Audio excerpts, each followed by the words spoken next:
The Space Engineers Automations update has arrived. In this video, I'm going to do a quick and concise overview of the blocks that we have received. To make this even quicker, I've labelled all the blocks in red that you'll be using your hard-earned money to unlock, and all the blocks in blue are what we'll be getting for free in this update. Now, starting with the blue blocks, we have the 2x2 wheels, a hotly requested feature by many players in the Space Engineers community, and this just allows rovers to fit into tighter areas, but also turns rovers away from every single one looking like a monster truck. So there's a large grid variant and a small grid variant, and it's going to be nice to see a bit of variation in the rovers.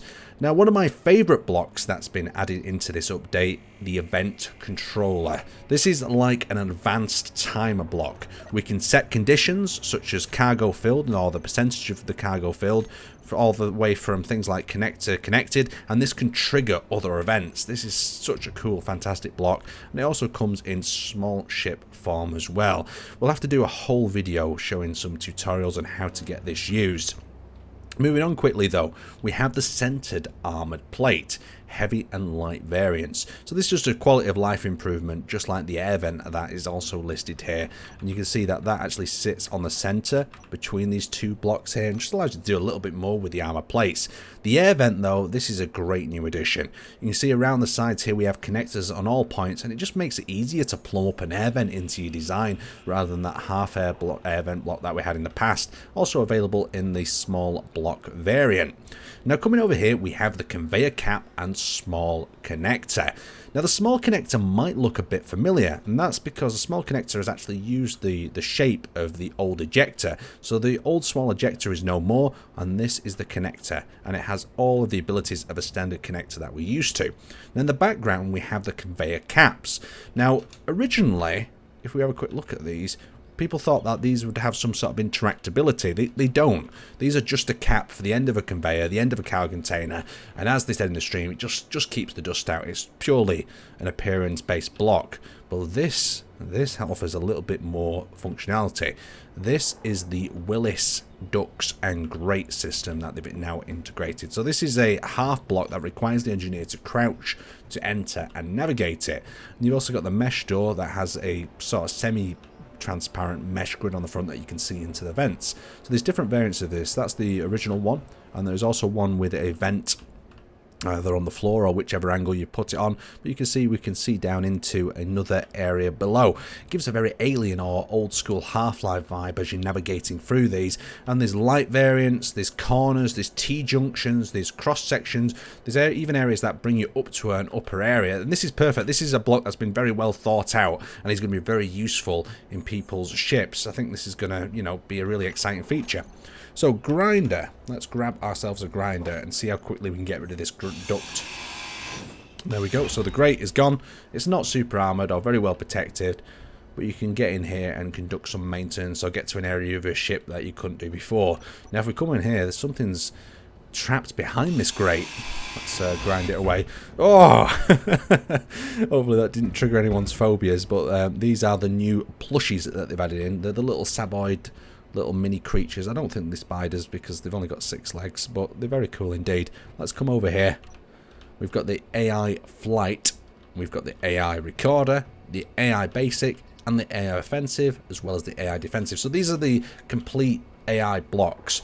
The only addition that I've seen to these is we've got these little buttons on the side, and I can't remember if these had buttons on, you know, in the earlier versions. The little ones still don't have buttons. That's a little bit awkward, but these have exactly the same features that are in the beta. I have been told they are drastically, you know, improved, but we'll have to see. I'm going to have to do some more testing, and if I did test in this video, it would just overrun. So they are your basic AI modules. So let's start looking at some of the paid content. Now, the first thing that's quite interesting here is this. This is actually an additional piece of DLC for the industrial update. They've updated an old DLC with a new part. That's pretty cool. Nice to see them do that. But here is what we're paying for with this DLC. Some lovely decorative signs. Oh, how beautiful. And these signs actually are really artistic because they really seem to follow the rules of a good danger sign or a good medical sign. Some really nice notices, and I can imagine these, you know, all throughout a ship, warning people of various different areas and stopping people from getting into trouble. Perhaps walking into a room where there's no atmosphere. That's a common problem that happens on my ships anyway. But coming up here, we have one of my favourite things. And I would gladly pay for this feature and support Keen, to be honest, because these panels are great. So we've got the access panel. This one has a little control panel on the underside, so we can access it, so it actually has a purpose. How great is that? The small version, though, I was a little bit disappointed because there's no control panel within this small version of that block. I thought it would mimic it a little bit better. We've got access panel 2. This one, once again, has nothing that we can interact with. It's just a panel that opens up. A little bit disappointing. I wish you could at least have a button or something trapped behind a few of these. So on the next one, we've got access panel 3, and this one actually does have a button, and this is great. So you can access this panel, open it up, and slap that button to reset a system, and it's a level of interacting that makes your ship come alive. It's like in Star Citizen when all these hatches and things open up. It doesn't feel like much from a distance, but it really adds that level of detail. So this is like fuses or switches of something else. Very nice bit of detailing. Once again, doesn't do anything at all. Now we have the access point 4, and these were what people were confusing with the conveyor caps. So you could have a cargo container behind here and access it up, like this one above. So you can access the cargo container, check out your storage, and then close it up afterwards. It just stops that end cap being exposed. It's kind of a nice finishing touch. We've also got the small ship version there as well. So really cool indeed. Coming a little bit further to the left, we have ourselves some air vents. We have the thick version with sides all around it. We've got the small versions over there. Now, hold on a second. You're probably thinking, Aaron, what's the point of all these pretty features? Why would I bother paying for this? Because it adds a level to it. And let me just kind of explain the sort of detail that you can go into. So down here, we have another block hidden away in storage. And as we enter into this area, using these new systems, it's triggered some sort of problem that's happened. This panel's sparking. Let's open up this panel and see if we can fix it. We'll hit the reset button. There we go. So adding a few layers to things like this just creates deeper immersion within the game. You can kind of roleplay it a little bit, and I think that's what will drive the life of a game like this, you know, further on. So this is the, let me get the word right, the emotion controller block. So this emotion controller block, we haven't seen this before, but it allows you to add various different faces and change intervals, so you can have it happy, sad, and change between each other. And you can see all of the different emotions down here, and there's plenty of them.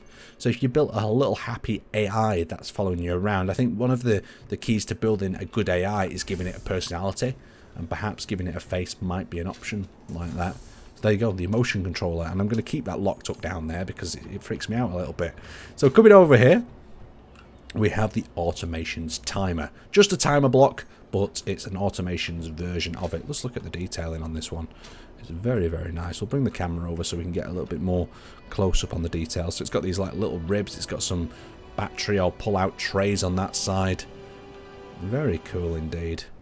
Over here we have the Automations programmable block. Now originally when we looked at this thing, I saw things like Signal and I thought it was going to be some sort of a way of communicating with the AI, but no, it's just a programmable block, just like this one over here. This is just a standard one from the base game, but you can see that they've just gone a bit of a different way in the art style, and you can combine things like this in your ship just to add more detailing. Now this is quite exciting. This is the saddle cockpits, and there's two variants. There's a compact that's on the left. The compact simply doesn't have any connectors on it at all, and on the other side we have got the normal variant with the various different hatches. And if I bring my character over here, I'll just give you a look of what that looks like when we sit on it.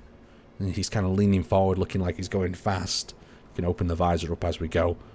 Very cool little block. I like that. It's going to make for some little narrow designs. You can see it's a 3x3 as well, so you could build a nice compact rover from that. Now getting back on the plan, we have some more decorative blocks. We have Pipeworks B, Pipeworks A. We also have Insert Light. We have Angled Interior Wall B and Angled Interior Wall A. Now if I just quickly pass these over with the camera, you can say these are going to be great for detailing your ships. They've got multiple layers, lots of 3D textures. That can be a bit concerning within Space Engineers. And the back of these blocks can also be used for, you know, a bit of detailing as well, if you want to have a decorative walkway or hallway. So always have a think about that when you're building that.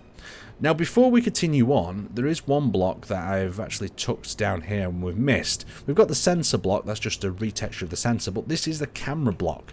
Now the reason what I thought this was a bit interesting, that it was paid for DLC, is that this camera actually faces forward. So that means to build this sort of camera with the vanilla, you know, the vanilla sort of component, we would have to build a block and then put that block on the side. So let's just have a quick look. Not car, camera. So to get the same effect from that camera, we would have to build a block and then place the camera on it like so. So I don't know how the community will respond to that. Well, maybe it's nothing to be fussed about. Coming over here, we have the final thing to look at. This is the plastic armor texture, and on the left is normal, so it's just a shinier texture. It's like a Toy Town car plastic. The final thing that I do want to mention, though, is landing gears. Landing gears, if you connect a landing gear to a grid below, they no longer control it. There's also been a complete overhaul for all turrets. So turrets can now lock and target up to their maximum range, and they can even begin target locking at 2,500 meters. So prepare yourself. And a little addition before we wrap this up is you can also now multi-crew ships once again. So we'll see how long it lasts this time. But I'd like to thank you guys for watching, and I will see you in the next video. Let me know in the comment section though what you'd like to see tutorial wise. If you'd like to see a focus on the AI blocks, the event controller, just let me know. Thanks for watching, and I'll see you next time.